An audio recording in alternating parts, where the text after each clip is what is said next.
Per la provincia di Belluno questa è una doppia situazione, oltre Veneto autonomo anche una provincia di Belluno che vuole una certa specificità all'interno del Veneto?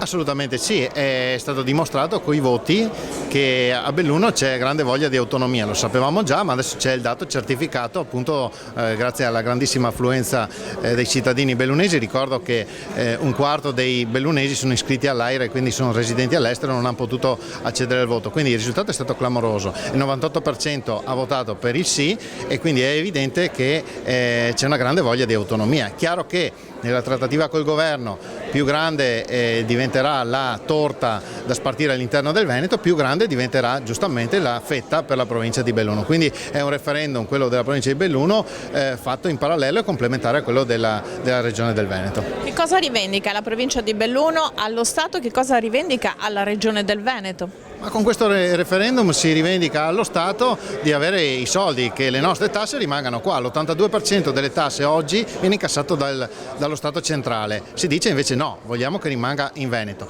Dopodiché la provincia di Belluno dice sì, all'interno del Veneto, siccome siamo una provincia particolare che è interamente montana e quindi ha delle difficoltà, dei costi maggiori, che la famosa fetta a cui facevo riferimento prima della torta sia un po' più grande rispetto alle altre province del Veneto. Queste risorse gestite autonomamente dove dovrebbero essere impiegate? Quali sono gli ambiti in cui è necessario una libertà di manovra?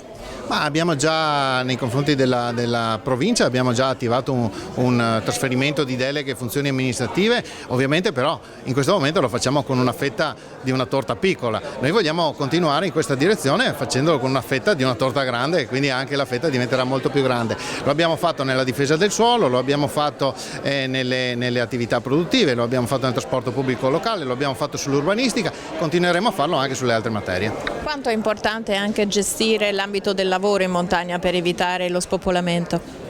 Ma al di là del lavoro è la vita in montagna che è diversa, basti pensare alla sanità, ai costi della sanità, raggiungere un ospedale deve essere possibile a chiunque, sia chi è in pianura sia chi è in montagna. In montagna le strade sono più difficili, d'inverno c'è la neve e quindi è necessario avere tanti punti di riferimento, quindi ospedali diffusi sul territorio e che quindi però sono ospedali più piccoli perché la popolazione è più dispersa, ma è necessario che ci siano, questo fa lievitare i costi, questo è oggettivo e pertanto per far fronte a questi costi noi chiediamo di avere l'intero gettito o almeno i 9/10 del gettito fiscale che i bellunesi pagano ogni anno a Roma che rimanga nel nostro territorio. Stiamo parlando di quasi 1 miliardo di euro in più che potrebbero rimanere sul territorio.